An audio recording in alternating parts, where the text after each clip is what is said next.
This morning, major developments in the search for 11-year-old Audrii Cunningham reported missing last week north of Houston. There's not words for it. Authorities have arrested 42-year-old Don Stephen McDougal on a separate assault charge, saying he's a person of interest in the search for Audrii. They say he's the roommate of Audrii's father and has an extensive criminal history, including a conviction for enticing a minor in 2008. We are hopeful that we can bring Audrii home alive, and that's what we are absolutely working for right now.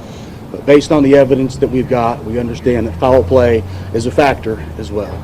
Audrii's mother says her daughter was last seen around 7 a.m. last Thursday when she was supposed to catch her school bus, not far from the home she shares with her father.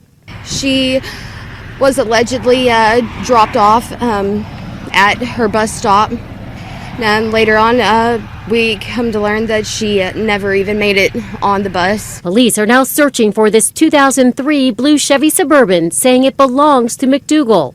Investigators also found Audrii's backpack near a local dam and say other items were found, but they're not elaborating. You're broken, you're mad, you're lost, you're empty, and right now I am empty. Despite his prior conviction for enticing a minor, our Houston station KTRK says Don Stephen McDougal was not required to register as a sex offender. A $7,000 reward is offered for information on Audrii's whereabouts. Allison Cossack, ABC News, New York. Hello, welcome to Missing Miles podcast, a podcast about unsolved and missing people. Usually I talk about cases I find on the road as a truck driver. But today leads me to my backyard, down the street from my mother-in-law's house, where I lived at when I got out of the Army. I live about, I would say, a total of 15 minutes, 20 minutes away from where this all went down. My mother-in-law lives, and my brother-in-law used to live down the street. Matter of fact, the FBI actually contacted them to see if they had any cameras facing them, see if they could find any information about it. But yes, this case is still ongoing, and the missing girl right there in Lake Livingston, they still have no a clue where she may be at, but there's a lot of people out there searching, and they do have a person in custody, as the news person said, McDougal. I want to call him McDiddle because he did have a past history, so that's what I'm thinking, McDiddle. I'm going to call him. Here is the timelines that happened when this first started on Thursday, February 15th, approximately 7 a.m. Cunningham did not get on her bus after McDiddle was told her dad that he was going to bring her to the bus. Thursday, February 15th, approximately 9 a.m. A store clerk at the Exxon in Cold Springs says she saw McDiddle at her gas station. She remembers his face. She told KPRC2 reporter Gage Godling she reported to the police after the Amber Alert was issued. And her response was, she said, "I can't remember what was bought." The clerk said it might have been some change for gas or maybe a couple of beers. "I didn't know I was supposed to remember, and I do know he was here because he's ugly. He's so ugly. It's a face you won't forget." And I'll post, I do have a Facebook group for this, and I'll post pictures of this guy. He looks like a skinhead. He has Squatzidas tattooed all around him. But yeah, he does look like one of those meth head drunks you see at the trailer park. So DPS at February 15th, 5:30 p.m. The DPS on Thursday, Cunningham family reported her missing. The Amber Alert was put out. That same day in the evening, a Facebook account linked to McDiddle posted items on sale at the marketplace. It was listed as all must go. Items included parts of an HVAC system, a set of weights, and an Everlast punching bag. Early Friday morning at 3 a.m., the account linked to McDiddle messaged a KPRC2 producer about the Facebook app. There was no further correspondence. She just which item. A resident spotted McDiddle outside some shops in downtown Livingston. He was seen standing in front of his blue SUV. Police approached McDougal. I'm going to stop calling him McDiddle. I'm going to call him McDougal. Someone probably gone pissed off at me because this is a serious situation. And we did have an 11-year-old get missing. That is the same age as my daughter Dahlia. they could have went to the same school. I don't know if they went to class. I think because where my daughter lives, we live near more close to on Alaska, they would have went to different schools. But yeah, according to the records with the Polk County Jail, McDougal was arrested on unrelated charges. Now, I did spend a lot of time trying to find his past charges, and according to them, they said he was, he's a sex offender, but was not. He did not have to, report as a sex offender, notified. So that's kind of scary. Makes you wonder how many sex offenders are out there that do not have to register as a sex offender. But someone said he had stabbed someone in the past. On the Facebook group I'm going to talk to you about, remembering her, bringing her home. Facebook group talks a lot about, missing Cunningham. During a news conference, Lieutenant Craig Cummins with the Texas Department of Public Safety said McDougal, 42, was arrested on aggravated assault charge. McDougal has a long criminal record with more than a dozen convictions, including attempted indecency with a child and enticing a child. So you see, investigators searched for a vehicle in connection to missing Livingston 11-year-old girl Audrii Cunningham, but I don't know if they ever found. They're keeping a lot of stuff like that secretive. Authorities are asking anyone who might have seen the 2023 dark blue Chevrolet Suburban on Thursday or Friday to contact the Polk County Sheriff's Office. This is when I thought I was being smart. My brother-in-law has a warehouse right down the street from there, and where this happened, and I had contacted them, asking them if they had any video, and it appears that the FBI had already contacted them first before me. So deputies have the vehicle in their possession, but they need the help identifying additional locations where it was at. Cummings said that the vehicle belongs to McDougal, and they want to hear from anyone who may have seen it. So if you live in the Livingston area and you may have any kind of cameras or anything like that, ring doorbell cameras or anything like that, anywhere near along there by the Lake Livingston Forest Preserve, over there by Polinsky, Penitentiary, where that's at, he could have went that way. He went south, going into Goodrich. If you live along that, you listen to my podcast, check your videos, you might have caught him. You might have seen something that they don't know yet. So in addition, Cummings said Polk County Crime Stoppers is offering a $7,000 reward for information leading to the arrest and prosecution of the person responsible for Audrii's disappearance. And so right now, they have him in custody for one thing. That's just keep an eye on him, I believe, for something else. But I don't think there's no charges on, missing or anything on Audrii yet. They are still looking for her. So hopefully they'll find her alive. So if you want to know more about the discussion, go to your Facebook group, find Audrii Cunningham discussion. There's 8.2 thousand members on there right now. There's a lot of information on there. A lot of her family members. Also on there, right before she went missing, McDougal and Audrii's mother was texting back and forth. He was saying because she does not have custody of her at the time, and he was planning a meet-up with them before she went missing. And I think she was kind of sketchy about it because she would not commit to anything unless she heard that Audrii wanted to talk to her. Now, Audrii was in custody of her dad, and a lot of people say that he was living like his roommate, but what I've heard by somebody that I know that knows these people, that he lived in a small trailer behind the house. So not necessarily roommates, but just somebody, a friend of the father's. But if you want to do that, you could go check that out.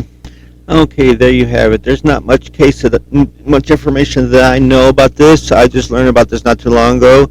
Actually, I was at home right before this happened. I was spending a day with the family in Alaska. Well, it's Livingston address, but it's near Alaska. And then when I left is when I got the information about this. But yeah, if you have any information about this, called the Polk County Police Department, you can also call Crime Stoppers, the police, Sheriff Lyons asked that if anybody with information in this case, to immediately contact the Polk County Sheriff's Office at 936-327-6810. So there's a number you could call, but just look up we'll direct you to the right place, the Texas Police Department, Polk County, Livingston, the Police Department, or contact the mother. I don't know if you can contact the person on Facebook group directly. If you want to stay anonymous, you probably can, but I would call the Polk County Police Department first. Okay, that's where I'm going to conclude this. I'm going to leave this episode off with a police conference that they had about her and might have put out information in this conference that I might not have put out. So until then, take care and stay safe. Good afternoon. My name is Lieutenant Craig Cummings, Texas Department of Public Safety. Today we're here to provide some updates on the search for 11-year-old Audrii Cunningham, who went missing on Thursday of last week. I'm also joined by Polk County Sheriff Byron Lyons and Polk County District Attorney Shelley Sitton. I want to say that investigators are following active leads based on tips and evidence that we have gathered. The videos submitted to investigators by the community have been very helpful. We're looking for and asking the public's help for additional video on FM 3126 that shows the highway. This video would have been on Thursday, February 15th, between 6:30 a.m. and 8 a.m. So again, that's video from FM 3126 on Thursday, February 15th, between 6:30 a.m. and 8 a.m. that shows the highway. I also want to announce the Polk County Crime Stoppers reward has been increased to $10,000 for information leading to the arrest and prosecution of the person responsible for Audrii's disappearance. We are asking the public, based on the evidence that we have been getting right now, to stay away from Scenic Loop FM 3277 unless you have a need to be there. That is a potential point of interest in this investigation. We've had a lot of people driving down there. Please stay away. Let the investigators do what they are doing and our volunteers that they are doing so that we can bring Audrii home. We also want to say that we're thankful for the Polk County District Attorney's Office for their continued legal advice as they provide that to investigators in this continued search for Audrii. The investigators have given McDougal, who was arrested Friday on an unrelated charge, several opportunities to cooperate, and we remain hopeful that he will begin helping in this case. Now, we also want to address some rumors that have been circulating. McDougal is not required to register as a sex offender. We would refer you to the various counties that prosecuted McDougal for inquiries regarding his criminal history. And we also want to say that McDougal resides in a camper behind the residence where Audrii lives with her father, grandparents, and other family. The family does have a relationship with McDougal. And with that, I want to turn it over to Polk County Sheriff Byron Lyons for some remarks for him before we open it up for questions. Good afternoon. Since Audrii was reported missing, we have been working with investigators and volunteers, doing everything we can to bring Audrii home. Unfortunately, I've had bronchitis and it has impacted my ability to speak. So that is why I want to say first thank you to the Department of Public Safety and to the FBI for assisting me with the social media and my media briefings. I also want to take a moment to thank all the investigators and the volunteers and members of the community who are working to bring Audrii home. The outpouring of support from the tips and from the videos and the donations of food and water has just been inspiring. As a community, as a county, as a state and a nation, the search for Audrii has brought out some of the most exceptional people that I have come to know. I have been in contact with the family, and they want everybody to know that they thank you and they appreciate all the prayers and how you've kept Audrii and them in your hearts. And they just ask that you continue to pray for them and Audrii's being able to bring her home. And I'd like to say thank you to everyone who has helped in this case. Any other questions? Now that you're looking for where McDougal's vehicle was the morning that Audrii disappeared, are you able to confirm that he was the last person seen with her vehicle, that he was sent to the bus stop? Can you confirm that? He was supposed to be taking her to the dropping off at the bus stop, and we do feel at this point that he was the last person who seen Audrii. Did he do that regularly? Did he take her to the bus stop every day? Was that something that he routinely did? There has been information found that there were some occasions that he did drop her off at the bus stop or even take her to school if she missed the bus.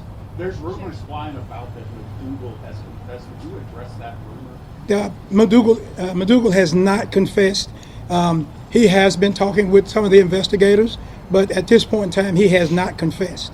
That scene of interest that you're asking the public to stay away from, can you expand on that? What was found there? What led you there? Why are you asking the public to stay away?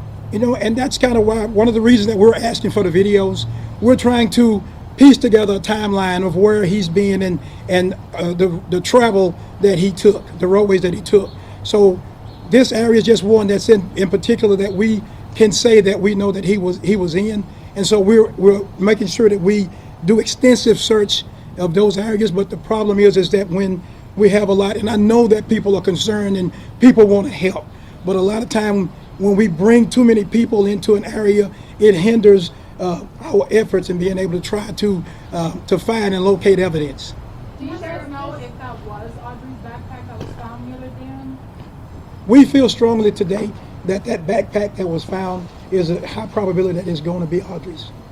There's a lot of water around her home. Sheriff, this has been called a criminal investigation and that foul play to be suspected. Could you expand on that? What crime is being investigated specifically? And could you expand on the foul play suspected? Okay, yes, we do feel as though we are investigating a criminal investigation.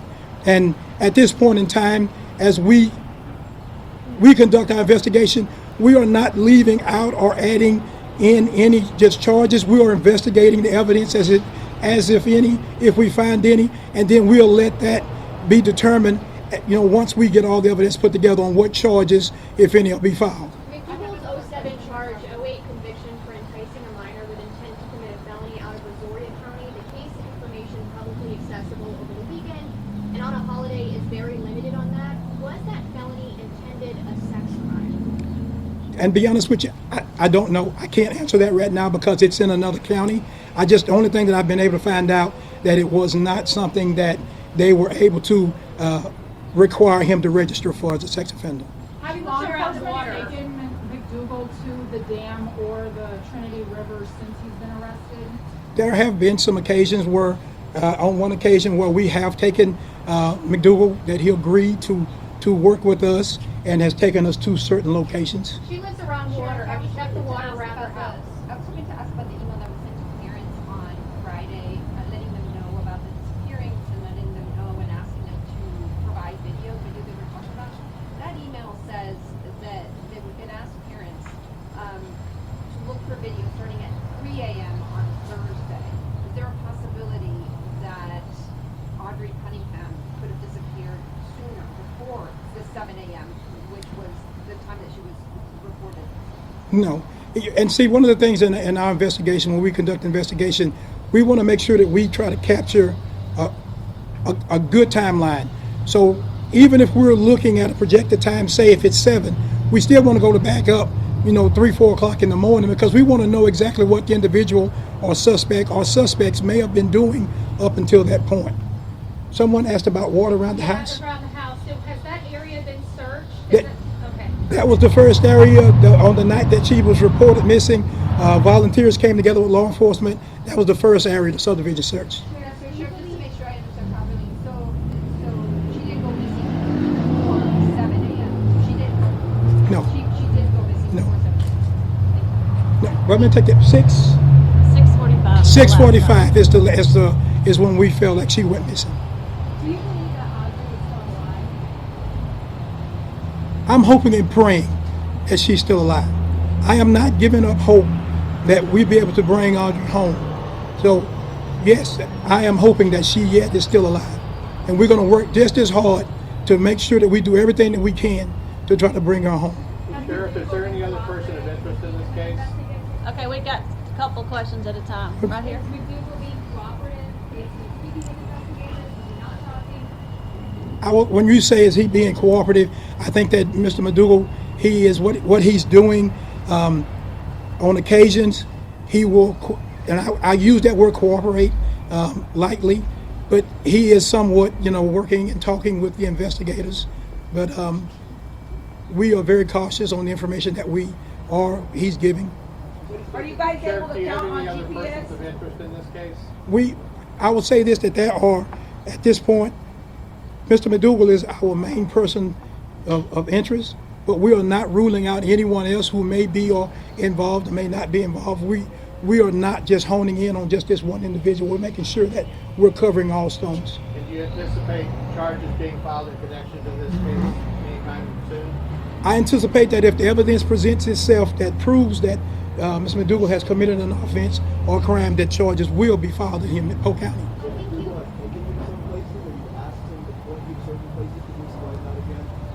So in speaking with the Rangers, we're just asking them, hey, take us to where, in any places that you think or where you may have been. And so he has done that on one occasion. I think you hinted at the answer to this, but we've had a lot of community members approaching us saying they want to volunteer to help search. Is there a place for them in this search, or do you really need them to step back and let you guys do your job? Okay, and kind of like I addressed in my opening statement, is that I am so grateful for those who have came out and volunteered, raised their hands to want to participate. And yes, the volunteers have been great and have been very valuable to us. But one of the things that we have to do is that we have to limit and we have to make sure that we don't overdo it. Because remember, we are yet still, while we try to bring Audrii home, we are yet still making sure that if there's evidence or if there's anything that we need to capture or anything that we need to be able to retain, we want to make sure that we don't have so many people that we damage or destroy evidence at the time. So the way we are today, we had the volunteers meeting over at Tigerville's Park. And then as we needed them, we would send an officer over to get those folks and then take them into an area to help search. To follow up on his question regarding the location where McDougal took you and other authorities, could you share that location and At this time right now, we don't want to share locations that he's taken us to, other than to say that there are multiple places of interest that we have gone to and have made searches, and I'm sure before this day is out, we'll be searching other locations. Because he Did did you not find confess, something can you there? provide more context on why you find some of those places? What is he saying when he takes you there? Just, oh, this is where we drove, or? And really, when it comes down to it, I wasn't there with those officers, and so I can't answer to exactly what was just said, other than these are just places that he instructed them to go. Has McDougal made a claim that he dropped her off at the school bus? No. was something recovered, Sheriff, from those locations? Is that where the backpack was found or other items were found? The only thing at this point in time right now that I can speak to for sure is going to be that backpack. So do you think he's given you false leads? You know, and that's the thing, is that we have to just continue to work all the leads that he's presenting to us. Whether or not they're false or not, it depends upon how it works out and how the investigators are able to put those pieces together. Are you guys able to count with cell phone records, maybe, like where he could be? We are working with every tool made available to us, whether it be cell phone, whether it be video, which has been an awesome tool for us. We are using every tool made available to us to try to piece together a window or a picture of where he may have gone. And I'm sorry, just to clarify, is he acknowledging that she never actually made it to the bus stop? I'm sorry, repeat that. Just to clarify, is he acknowledging that she never actually made it to the bus stop? At this time right now, he has not acknowledged that, whether or not she's made it, whether or not he dropped her off or she made it to the bus stop or not. Has he admitted to leaving the house with her? Yes. Can you clarify that location where you're telling people to stay away from? It's called the Scenic Route, is the name of it, where it is? It's off of the Scenic Loop. It's the, well, let me say this. It's in the Scenic Loop area there near Tigerville Park. If I say on national television, don't go to this specific location, kind of defeat my purpose. But I am saying that there are officers that's in the area who are instructing people or directing people away from those areas. Please work with those officers if they ask you to turn around or they ask you to go into another location while they would search those areas. Sheriff, you mentioned that he admits to leaving with Audrii Cunningham, and now we know she's missing. What else do you need to charge him for a crime? Because the child is nowhere to be found. Well, our thing is, and the district attorney's here, one of the things that we must do is that we must not jump to conclusions. We want to make sure that we take all the evidence that we have collected. Yes, he may have been the last person with her, and yes, she is missing at this time. But we want to make for sure that whatever evidence that we collect and that we place on an affidavit today is going to be something that's going to hold up in the court later. It does us no good to prematurely charge him now, and then 3-4 months from now it get tossed out of court because we were moving too fast. So I ask you, please understand as we work carefully through this, because Audrii deserves this. She deserves us taking our time. She deserves us making sure that we do it right. She deserves to have her voice to be heard. And I want to make for sure that we do that and we do it the right way. Sheriff, one of the cell phone techniques is called geo-tracking. Are y'all using one of the cell phone techniques is called geo-tracking. Are y'all using geo-tracking? I will say this. We are using every tool made available to us to be able to work cell phones and videos and video to be able to try to track his movements that morning. Has any other person of interest come to fruition, and have they been eliminated?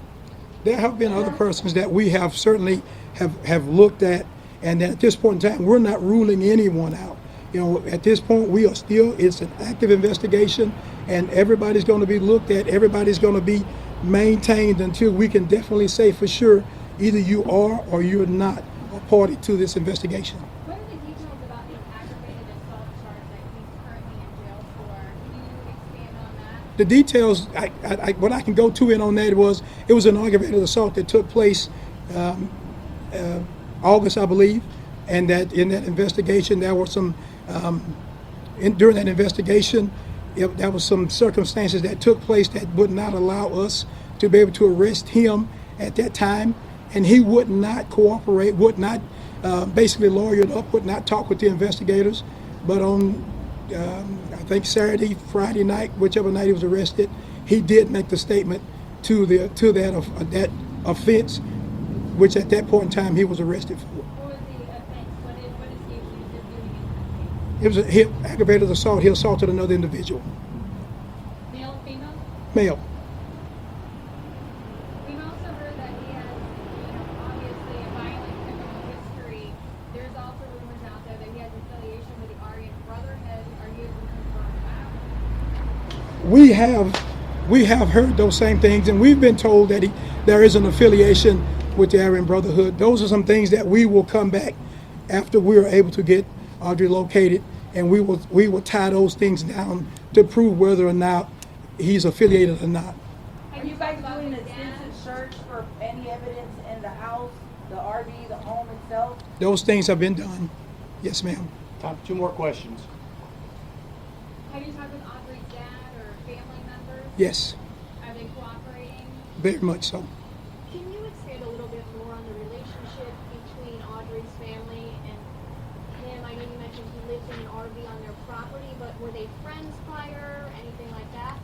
And for this to be our last question, to answer your question is that basically the way it was explained to us is that he was a friend of the family, a friend of the father, and he was allowed to live there in a trailer behind the house, and he was a friend of the family's. And basically that's why he was there, allowed to live there. I appreciate what everyone has done. I appreciate your helping us get Audrii's story out there. And thank you so much for your diligence in this. And I ask you, as you continue to work with us and allow us to tell Audrii's story, allow us to work this investigation properly and understand when it doesn't go or doesn't appear to go the way that you feel it should, trust us that we're getting it done and we're trying our best to do it the right way. Thank you. I appreciate Thank it. you for your service and your officer service.